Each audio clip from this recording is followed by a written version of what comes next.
Nice run and a good one. Williams outside, 15, keeps his feet, and Williams finds the end zone, and he is in for a touchdown. On second down, here's a toss. Here is Lucas. Jalen Lucas, that great speed, keeps his feet inside the 30. Lucas, 10, 5, touchdown, Indiana. It's Henderson cutting back and finding the end zone, touchdown, Indiana. Welcome to the LEO podcast presented by Big Banter. This is not your host, Michael Bragg. He is at some show somewhere doing something that I couldn't be less interested in. But what I am interested in is doing this podcast with producer Seth. Don't block him. He's, the Purdue, he's down, but the Bears are up. He needs us. So let's be here for him. You can find him at Setah5. That is Setah 5. What up, Seth? So I did the thing. You did a thing.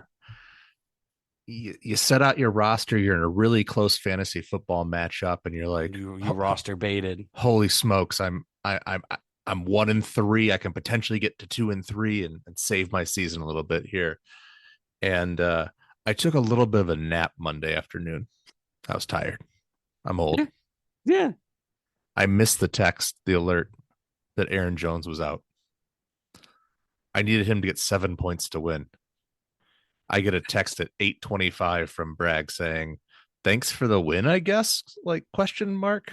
So yeah, it even sucks that it's Bragg. Yeah, that happened. That's the worst part. So you're 1-4 right sold now. Off everybody. Yeah, you're 1-4. I don't know if you should have did that. This is from at Yahoo Fantasy.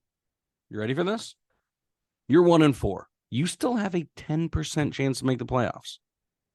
10% chance to make the playoffs. Early Brandos Randos. Does IU have a 10% chance to go bowling? Who has a better chance? Seth's fantasy team to make the playoffs or IU to go bowling?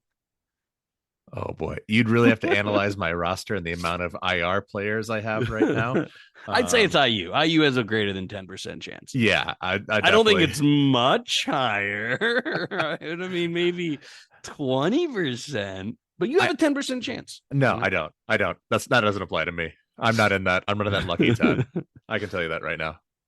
All righty. Well, you know who could be lucky? That is all of you listeners, because our website and store is live.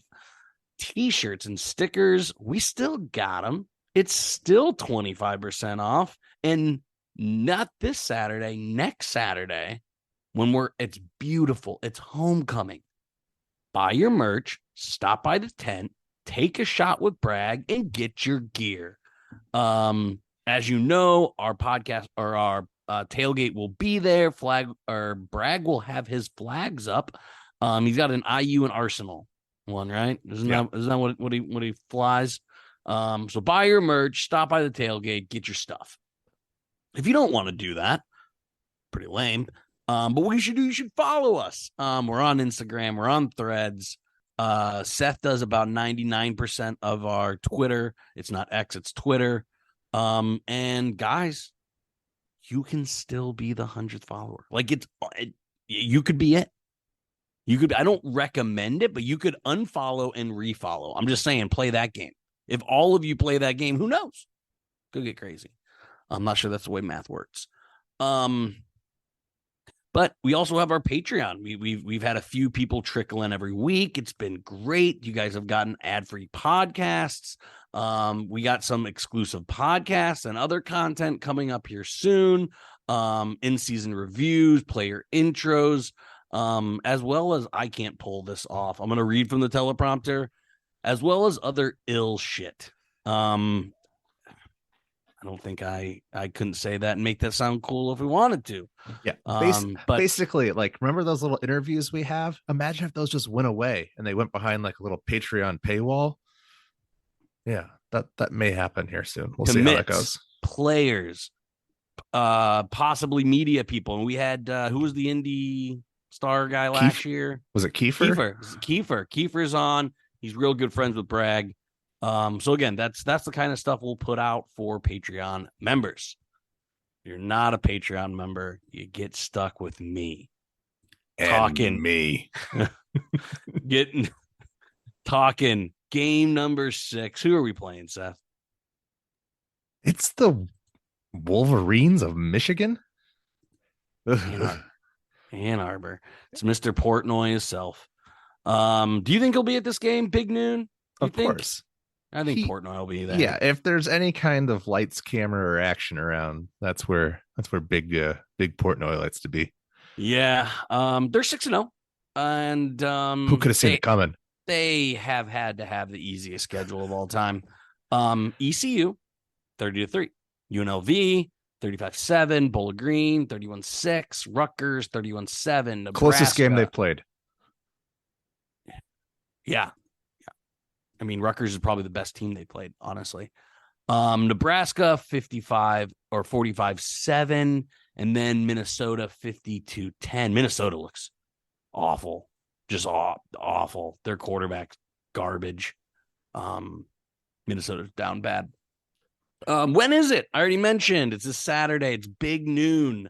If you have YouTube TV, if you watch through Hulu, they have been advertising the heck out of this game. Haven't you seen it 4,000 times? Oh yeah, absolutely. Which is great for IU.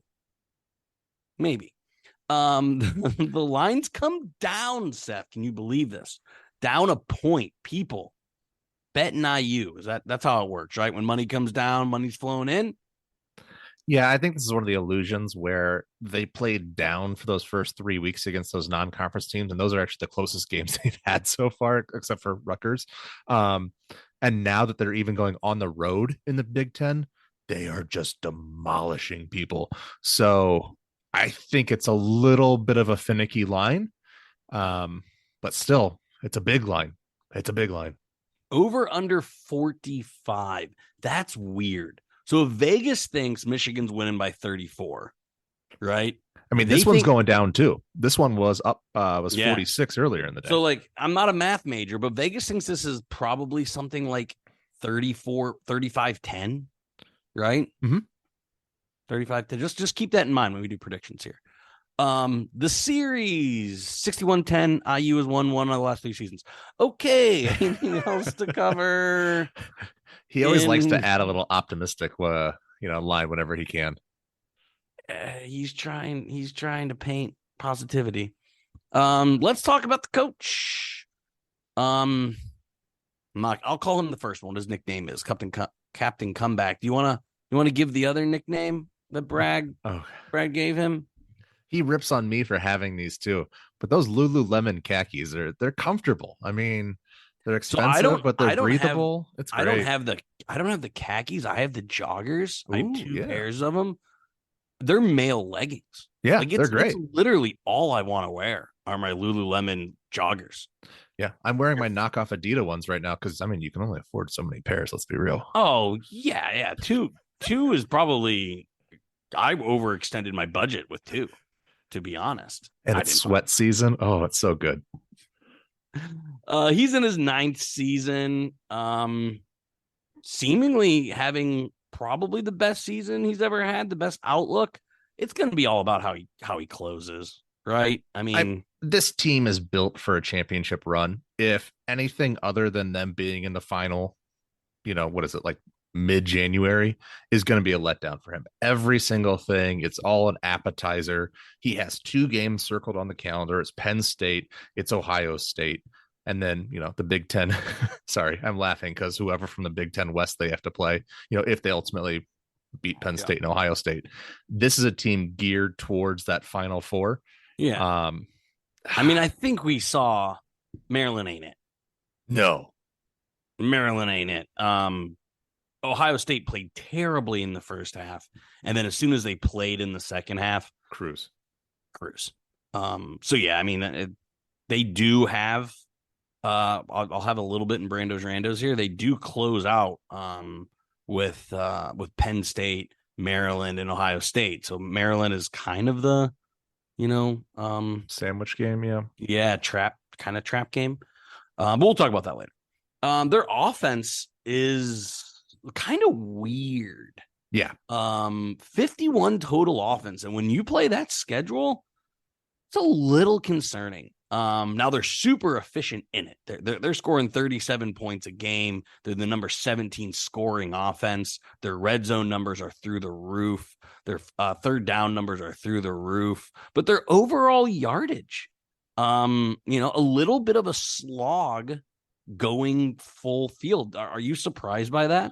No, that's Jim Harbaugh to a T. He is the guy who will take the air out of the ball in the third and fourth quarter and run the ball and let the clocks roll. So they don't do, if you are an over-under guy, they are an under in the second half most of the time, because they love to have those 10-play 78-yard drives and really demolish and really eat away at a team. Yeah. So that's why a lot of their players, as we run through them, they're not going to have huge stats. They have a couple of guys who have astronomical touchdown counts, but they spread the ball out to everybody. They have 4 or 5 running backs they can use. They have 5 or 6 pass catchers that they can interchange. So they don't really have guys who I think are really necessarily going to be huge pros either. I don't see Blake Corum being an all pro in the NFL. No offense. I don't mean anything against him. He's a great NFL running back, but or great NCAA running back. Yeah. But I think these guys are a collection of very good college football players. Yeah, no, I agree with you. JJ McCarthy, again, extremely efficient, 77-yard completion percentage, 13 yards, not overly much for being 6-0. I mean, that's barely over 200 yards a game. 11 touchdowns. That's not even 2 touchdowns a game. Showing us a little bit of wheels, 7 yards a carry, and 3 rushing touchdowns. But I was ready to coronate JJ McCarthy before the season. Not a lot of wow plays from him. I would have thought he would be in the top 5 of the Heisman candidacy. And he's probably still in the top 10, a fringe candidate, but I expected him to really be kind of the Fox, heralding him as the Big Ten representative early in the season, and he hasn't really taken that mantle. Nope. Let's jump to their running back core. Sorry, that's not a slight against him. It's just that I had astronomical. I said he was going to be the guy I fall in love with this year. I have not. Not there's been too many Big Ten quarterbacks to fall in love with. I mean, other than your boy Drew. I was gonna say I still buy that hype.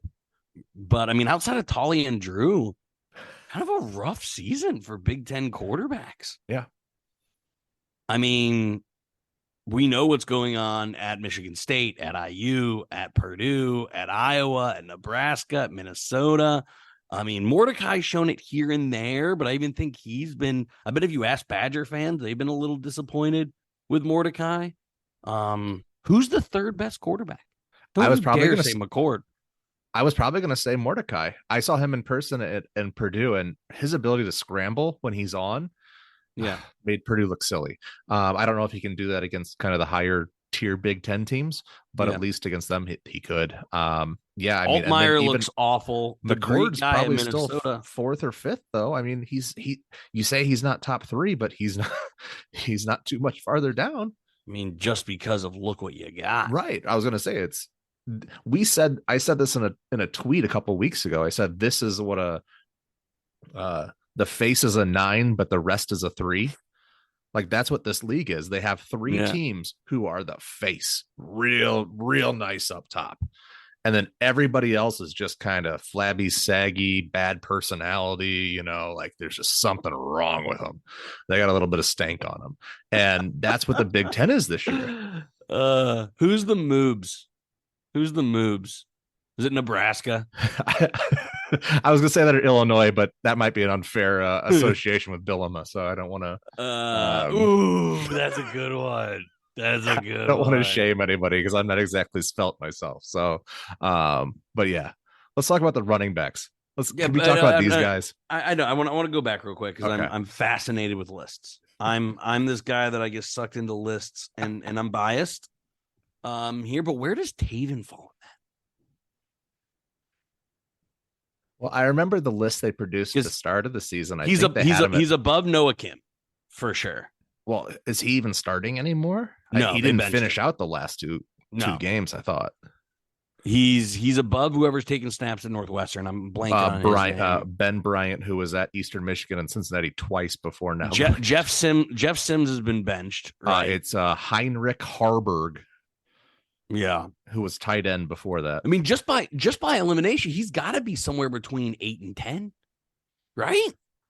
Yeah, I mean, I can't really passionately argue against that. There's nobody who's like getting me excited in any kind of way, Ooh, I know. Hump day. All right, let's jump to the running backs. Blake Corum, 10 touchdowns. I mean, it's very possible he has a 20 touchdown season.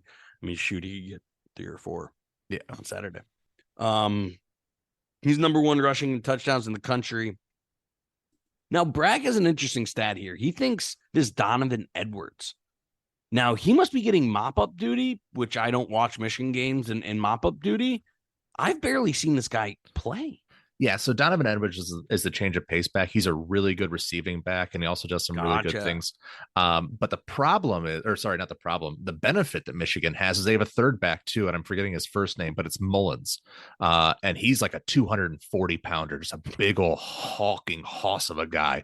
And he's the guy they run a lot in the late in the third and late in the fourth quarters to really, those 3-yard runs in the beginning turn into 7 and 8-yard runs with this guy at the end of the game. So that's why I say when they're really spread out from a production standpoint, and he's a really good running back. And next year, if he gets to have kind of a year where he's the lead back, he'll definitely excel. But they have a really weird 3-headed monster that they use effectively and differently. Kind of the way we talk about the IU team. We're like, hey, we want to put these players into ways to take advantage of them. They really do take advantage of their players. They get Corum involved early and often. They use Edwards as a change of pace back, and then late in the game when they're up by 25 and they need to take the minutes off the clock, all of a sudden it's Mullins time. I remember when it was Mullins time at IU. Let's jump to the wide receiver room. But real quick, what about the wide receiver room for Michigan in the pros? Nico Collins is becoming a stud, and you can't get Ronnie Bell off the field on the 49ers. I mean, all the weapons that the 49ers have, and it seems like Ronnie Bell makes 2 or 3 plays a game. No, you're absolutely right. And I've been benefiting as a Brock Purdy owner from all of the weapons he has out in San Francisco. That is a plethora of riches. You talk about like a Michigan offense where you can go to 6, 7, 8 different receivers. It feels the exact same way in San Francisco on that. I mean, Kittle even gets overlooked from time to time, and then all of a sudden he has a 3-touchdown game. Was it Monday night or Sunday night? It's my first time ever owning Deebo Samuel, and he's a roller coaster. Yeah, I mean, I was not ready for the Deebo Samuel experience. It's not fun. On the good days. Oh God, the good days. The good days. They have 2 guys that are going to go pro. And Roman Wilson, the guy is just a touchdown magnet. 8 for the year. He has 22 for 382. Again, 22 for 382 doesn't jump off the page. I mean, again, that's about 60 some yards a game. But it's 8 touchdowns. He knows when to make plays. And then Cornelius Johnson's just a unit, like just an absolute, NFL is falling in love with big receivers, and Cornelius Johnson fits the bill. Yeah, absolutely. He is exactly what they're looking for, and he's excelling in the game now. And they're again plethora of riches where they have freshmen coming in who are, who are ready to be those next players. I think it's Frederick Moore, Carmelo English. They have all of these guys who are just waiting for time. Samaj Morgan, I think, is another one. They are so deep at all of these positions. It's really kind of embarrassing. Yeah. And the offense isn't even the good part of this team. No, it's the defense. Like, we just spent probably 8 minutes on the offense. I mean, guys, this is an all-time defense. And by the way, they have 2 NFL tight ends and probably 3 or 4 starting, at least NFL prospects on the offensive line too. We're just going to ignore those for the time being, though. I mean, I love defense. You love defense. They're allowing teams under a touchdown a game. Under a touchdown a game. IU is a sometimes a touchdown adverse team. This defense, and again, you can cover the players. It's the whole team.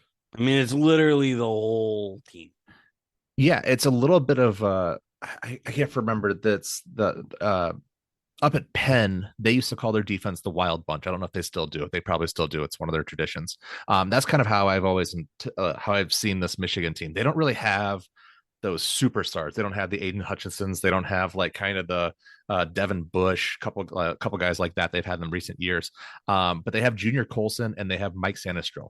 And Mike Sanistrel used to be a wide receiver, but they were so just deep that he's like, the last 3 years I'll be a DB.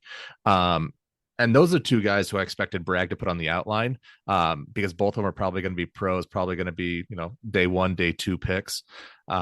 But they just have athletes up and down the roster. We don't even need to talk about them. These are all 4 and 5-star recruited guys or transferring in from programs that were, stars or elite players at those programs everywhere up and down the 2 deep. So they have right now, Pro Football Focus has Chris Jenkins as first round pick, number 22 overall. They have Rod Moore, 66.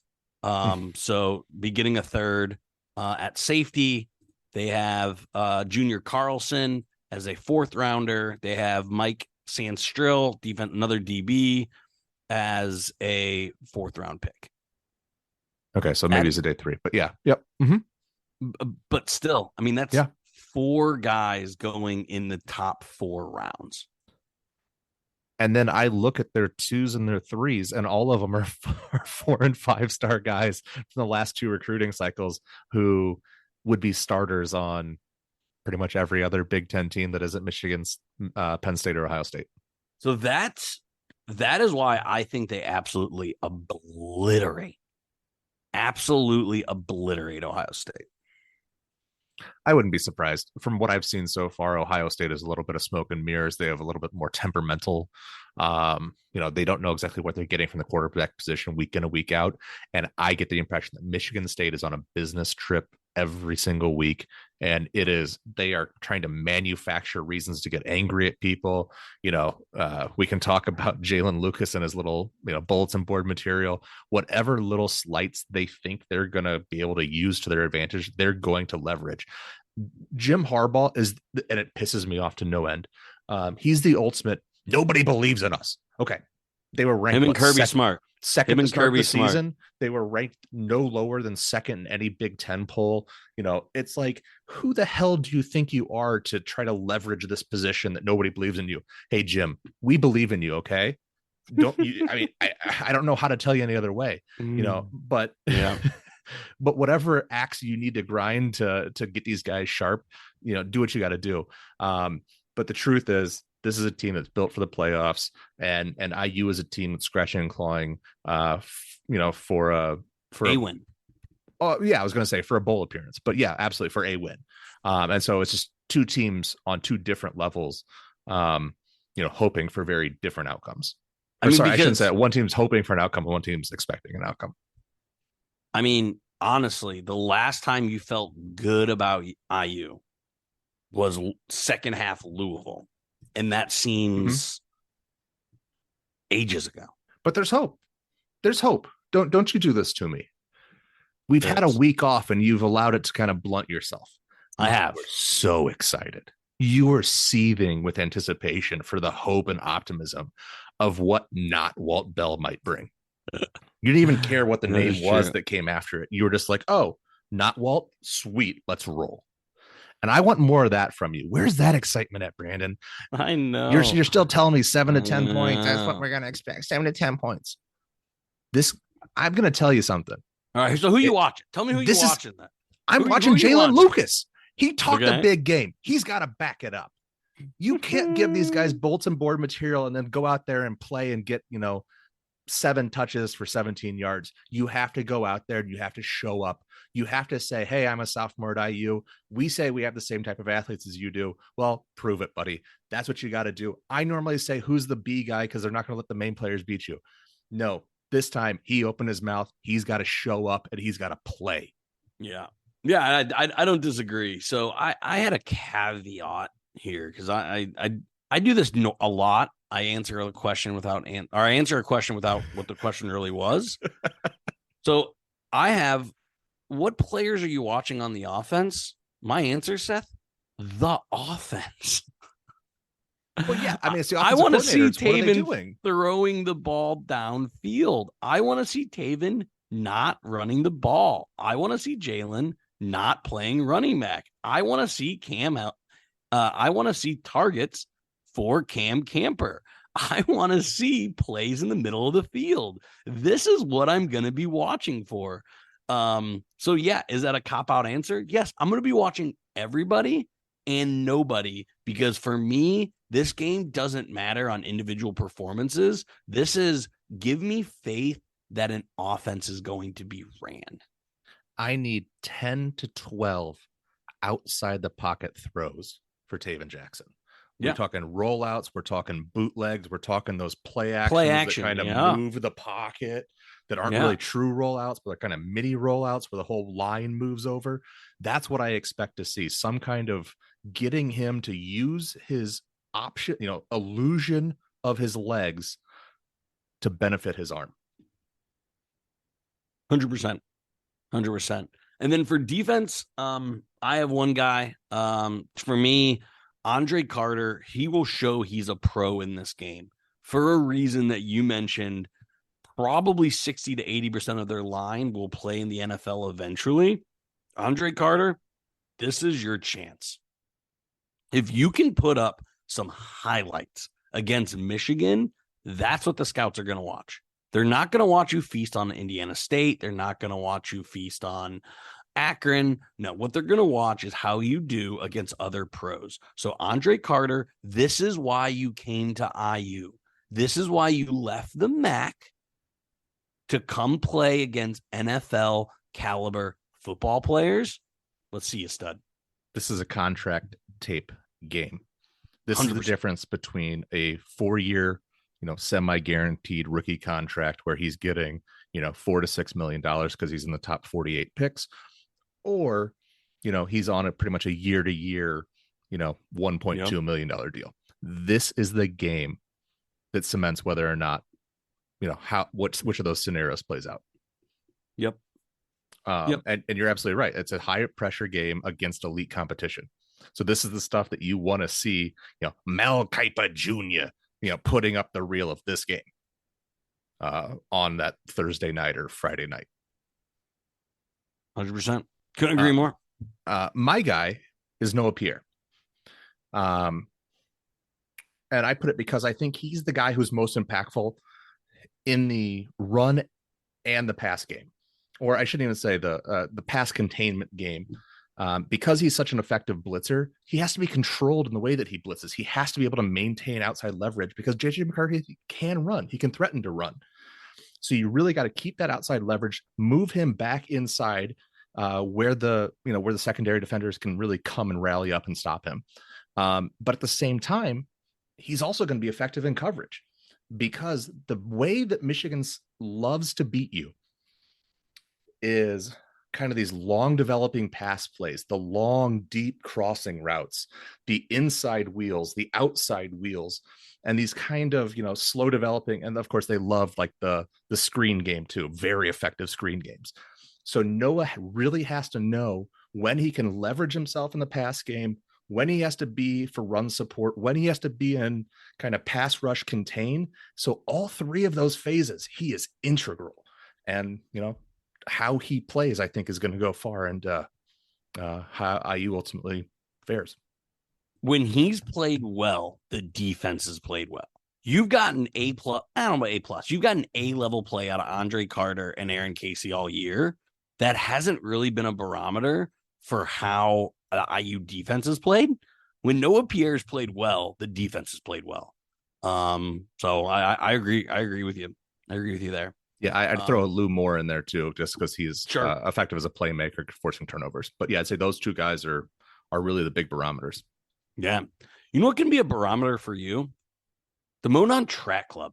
That's our sponsor here on this podcast. If you're new, if you're not new, You know, MTC is Indiana's running brand. It's built on a deep love for the sport and the Hoosier state. It's getting cold, guys. It's getting cold, so you're not out playing basketball. You're not out doing yard work. You're not out sweating it out under the sun. You got to find something to get yourself out there and active, and that is MTC. But it's not just for running. They craft products, create experiences that aim to celebrate and support Indiana's running culture. Check out the link in the show notes for more details on their club runs, guys. Their club runs are awesome. And they created a community. Garrett has done a great job of creating a community. And you can share all that with shirts and koozies and all kinds of sick gear.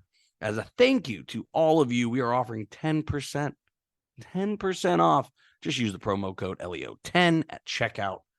Now, back to my favorite part. Seth, I don't know if it's your favorite part. I don't know if it's the listener's favorite part, but it's certainly my favorite part. Brando's Randos. You ready? Mm-hmm. All right. Have you been to the Big House? No. Do you have any desire to go to the Big House? So wife and I did a list this weekend. We said because the release of the Washington and Oregon games coming up, those are two places I want to go to regardless of football or not. Came up with a list. I did the list myself. And some of them were places I'd already been to, like that's kind of awesome. I didn't know you did this. Mm-hmm. I teed this question up. Not on there is Michigan. Not on there for me either. Don't care. I have oh shoot, that's the wrong list. But just off the top of my head, like Virginia Tech that I went to this year, that was one of the ones that was on the bucket list for sure. I want to go see Tennessee. I want to see Iowa, Washington, Oregon. I'm a Boise State fan, so I'd love to see something out of the blue turf. Colorado, anything in the Rocky Mountains, BYU, Utah just have amazing stadiums in the mountains, which are so cool. Utah would be insane. Yes. BYU is actually, I shouldn't, I'll start a Mormon holy war here, but BYU is the better setting. Utah has the better stadium. But Florida, Georgia, West Virginia, Penn State, Notre Dame. Those are the list. That's the list. Notre Dame, the stadium is awesome. The tailgating is terrible. Yeah, it's one of those things where it's like you're a kid from Northwest Indiana. You have to go at least one time, right? Exactly. So yeah, I agree with you. Not on my list. I don't have a comprehensive list as you do, but I agree. Like if I don't go to a game at the Big House, I don't really care. I don't really care. I mean, we've said it before, but the thing we've always heard is the quietest 110,000 people in one place at one time. I'm podcasting with them later. Should I say that? I mean, their success speaks for themselves. So it's not even like, it's like, okay, so if we can beat the tires off you and we're quiet at the same time, oh well. Like it's one of those things that really doesn't have any teeth as an insult, though. That's my fear. I probably won't do it. You know, that's not how I podcast on other people's. I was okay, but you can pull that off better than I can. All right, so let's go back talking to JJ because I'm obsessed with quarterbacks. He is currently rated the 8th best quarterback. He is sandwiched in between Riley Leonard and Spencer Rattler. In my opinion, we're gonna get another season of JJ. I think if he can come off a playoff or national championship, and this season was more about their defense and more about Blake Corum. If they could come back and make next season about JJ McCarthy, I think that would do a lot better for him. What do you think? Yeah. So there was about 10 years there where I used to think that I knew what the NFL looked for in a quarterback, where I was like, oh, it's the Andrew Lucks of the world. Give me a 6'4", 6'5", 230-pound guy. And you'd be like, oh, okay, so Drew Aller, whatever. Damn, now I'm saying it wrong on accident. I said it wrong on purpose for so long. I can't even say it right. But it's that prototypical pocket passer guy that it's Aller, it's not Alar. Yeah. But the Peyton Manning, that statuesque quarterback, that I think is what we expected for so long. And now because of, there's no body type anymore. The Lamar Jackson, CJ Strouds, it's like, how do you compare all these different body types? How does the advent of kind of the running game, the RPO game from the, kind of the non-traditional passing game. So it's really hard. My take on JJ McCarthy is once he becomes an NFL quarterback, his legs become meaningless. And then it's the question becomes of, is he a pocket passer? I don't know. You see him throwing on the run a lot. Yeah, and he does a great job of throwing on the run. Again, none of this is any kind of slam against him. But the whole point is he has to be a pocket passer in order to be an effective NFL quarterback for his skill set. I haven't seen it to be an elite level. Will he make an NFL roster? Of course he will. They always make an NFL roster. Navarre was on a roster for like 10 to 12 years, for Christ's sake. Like they always end up in the NFL. I just don't know if he's going to be a starter. I'm sure he'll get every opportunity to. I just don't know what they're looking for anymore. Yeah, no, that's spot on. I mean, he's what, 6'3", 197? Is that what we said? Yep. Is that what they're looking for? I don't know. if you would have said he was 6'3", 225, I'd be like, oh yeah, absolutely. Makes sense. Totally. Yeah, no, again, they have him getting drafted in the third round. They have him a third round quarterback. And I can't argue against it either. There's nothing that says, oh yeah, but I don't know. I don't know what they give him. So again, it's interesting. His best asset is medium passing. Sure. Yeah, I can see that. So if you go to him, and this is on NFL Draft Buzz, it's a site I like a lot. He grades out good at everything, great at nothing, and bad at nothing. That's what I probably would say. And I'd say his best is his sideline route. His sideline balls. He throws great balls right on the line. I love great balls. All right, I got two fun questions that have nothing to do with football. It wouldn't be Brando's Randos if we didn't have these. Ann Arbor is to Michigan as what is to Indiana? Oh, this isn't fair. The answer is Bloomington. It's the forgotten college town. Whenever people say, hey, give me the 10 biggest towns in Indiana, everybody forgets Bloomington. And I don't even know if it's the top 10 size wise. Sure. No, I get you. But nobody's ever like, hey, I'm going to Michigan. Where are you going? Nobody guess. Nobody's like, oh, Ann Arbor? No, they're always like, I always feel it's Traverse City, right? Or Grand Rapids, exactly. Or somewhere in the southwestern shores, that area. Mm-hmm. So New Buffalo. Mm-hmm. Thank you. I couldn't think of it for a second. Or even the place up Petoskey up north now that's always has the signs on the highway. Yep. No, I agree with you. I just wanted you to say it because I agree. They are so similar. It's crazy. All right. This one might get some backlash. I always have a question or two that's a little iffy. So here's my iffy question. Which Big Ten school has the most East Coast kids, and you can't choose Penn State or Maryland? Or Rutgers? Yeah. From my experience, it was IU. When I went down to Bloomington to party, I would see kids from Maryland all the time. I don't know if it was just like my group of friends. It was. There's an entire apartment complex. Yep. Smallwood was just New Jersey. At least when I was, it's been 12 years. So times they could be a changing. I just remember when everyone at Purdue was like either foreign. I don't mean that in a bad way. Just in my dorm, it was like a bunch of kids, like a bunch of the Southeast Asian kids, a bunch of the Indian kids, and then it was a bunch of guys from small towns in Indiana. Like that was it. And then when I went down to Bloomington, it was just like these group of people from New York, these people from New Jersey, these people from Virginia, or from the DMV area of metropolitan DC. Yeah. Like every single person I met that wasn't like a local person that I knew seemed to be from the East Coast. In my opinion, IU was made up of three kinds, and I was none of these. But it was Chicago suburbs, Carmel, or East Coast. I was at the Little Five a couple of years ago, and the amount when they list 33 teams and was it 4 or 5 writers from every school, from every team. So it's 120, 130 people. I would say at least half of them were, I'd say more than that, probably 3/4 of them were from Noblesville, Fishers, Zionsville, or Carmel. Yeah. We love our cycling. Someone who's in the industry.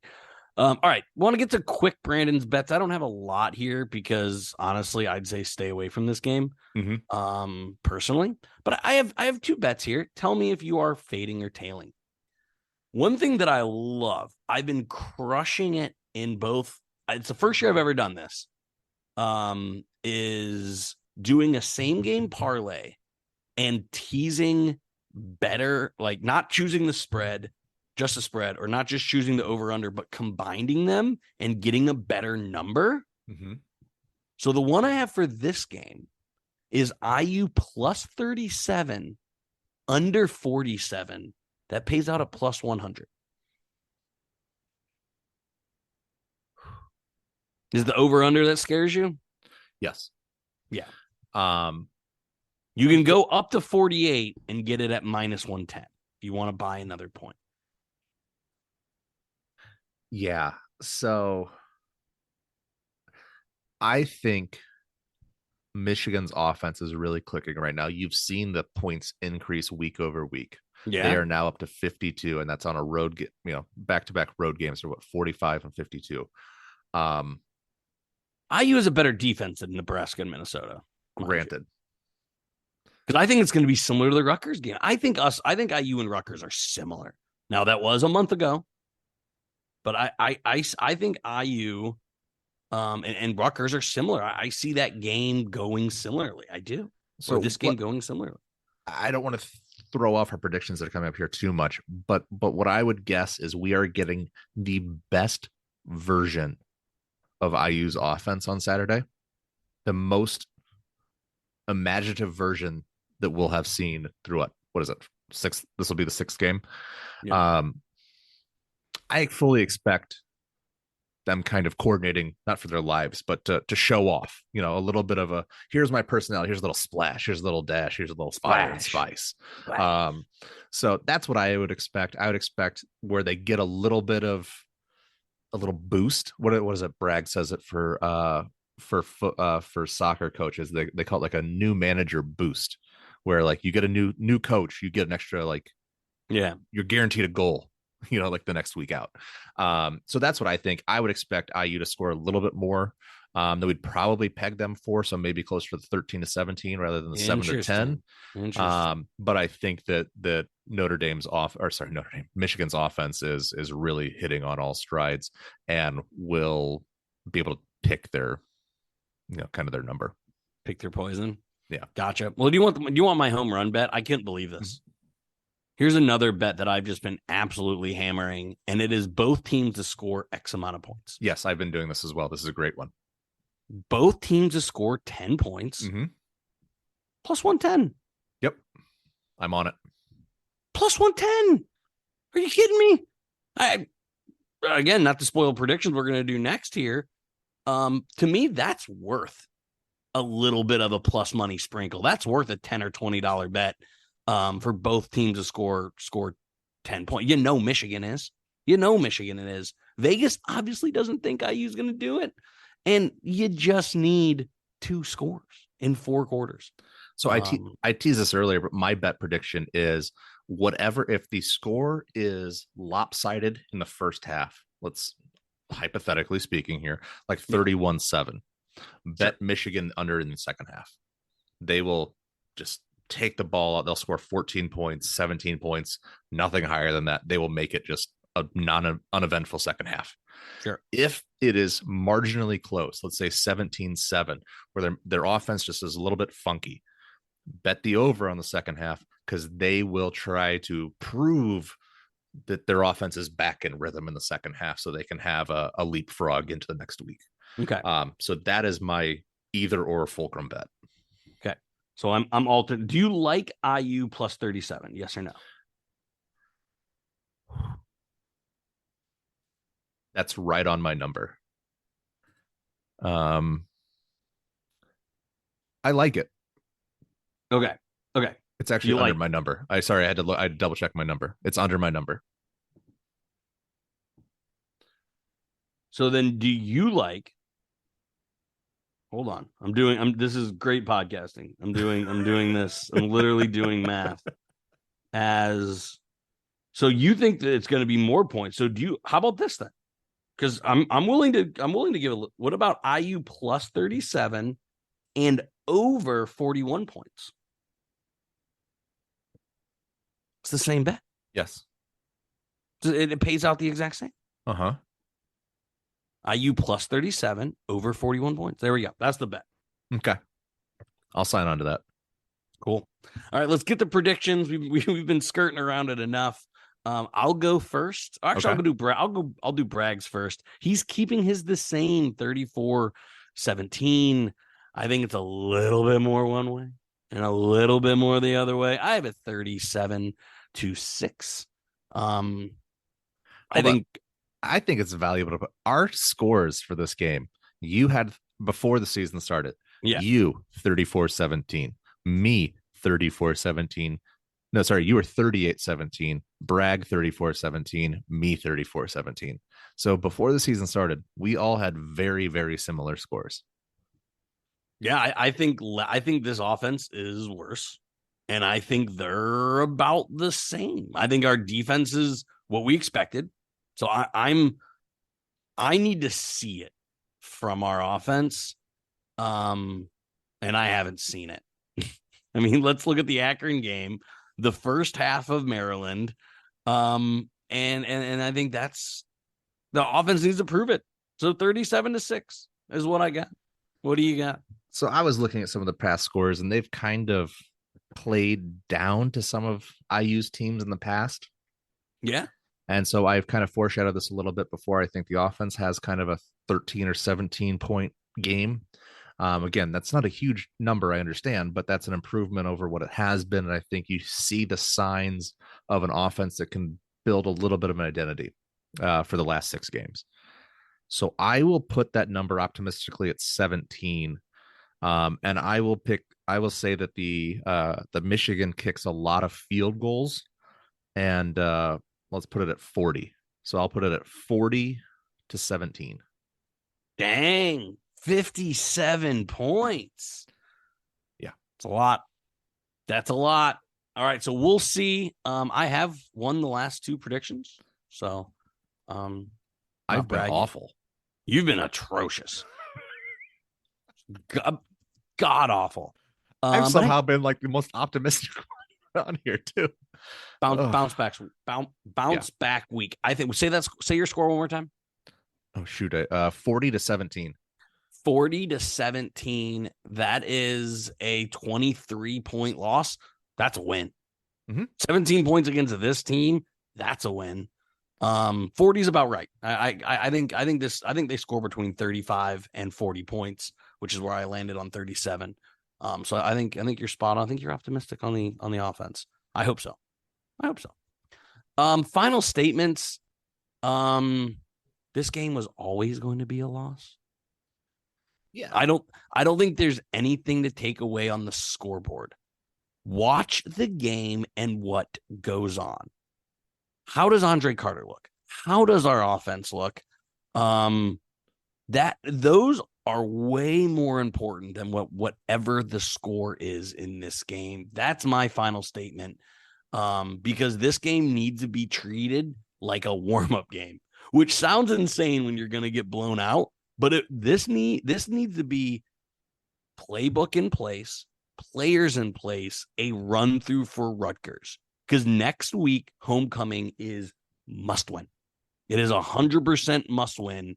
This game means zilch. It means nothing. Get your mind right. Get your body right. I don't think you could have said it any better. I think this is a game where you want to see the signs to put the screws to Rutgers next week. They have not. They kind of proved themselves the last couple of weeks here to be less of a juggernaut than we anticipated. Well, let me say that. Well, back to the juggernaut we anticipated, I guess. So I don't really anticipate. I think this is a game where you really need to build that blueprint, build the confidence, and really say, hey, Rod Carey, show us how to go down the field, show us how to score points, so that we go into the game against Rutgers, we can look back and say, this is what we did effectively against a really good team. So imagine what we can do against these guys. So I think you're absolutely right. What you want to look for is attitude. You want to look in the eyes of the players, see if their heart's in it, see if their mind's in it, make sure they're lined up in the right places. You don't want to see those blown covers. You don't want to see blown assignments. You want to see sound football, so that even if they're losing, you can at least say, the holes aren't gigantic. They're not missing tackles all over the place. You want it to be because they're a better team, because, damn it, it's a bunch of 4 stars and 5 stars versus a bunch of 2s, 3s, and 4s. So on paper, that's not where the game is played, but on paper, yeah, you're right. You're not expected to win. But you want to show up. This is more about IU than this has ever been about Michigan. Absolutely. It was that way in the summer. It was that way when the schedule came out. We begged for change. Here it is. Let us rejoice in it. Exactly. Speaking of rejoice, check out our pod on Twitter, Instagram, and Threads at PodcastLEO, and make sure to follow our not so new partner, Big Banter Sports, for all their latest updates. Guys, they put out so much content, as they should. They have 24 podcasts the basketball stuff started coming out now. It's like, oh god, it is gonna be a lot. So if you are a Big Ten nut just like all of us, make sure you follow at Big Banter Sports for all the latest updates involving our podcast, as well as all the other top-notch pods. Check out me. I will be on Michigan's podcast, Hail Nation, or Live Nation. I don't even know what I'm going to be on. I'm supposed to be on in 10 minutes. No. Check out their pod. I'll be on there previewing the game. That is always fun. So I'm going to make sure to check that out. Guys, download, follow, rate. You know what to do. Thank you all for listening. As always, love you guys. Elio. Elio. He said it.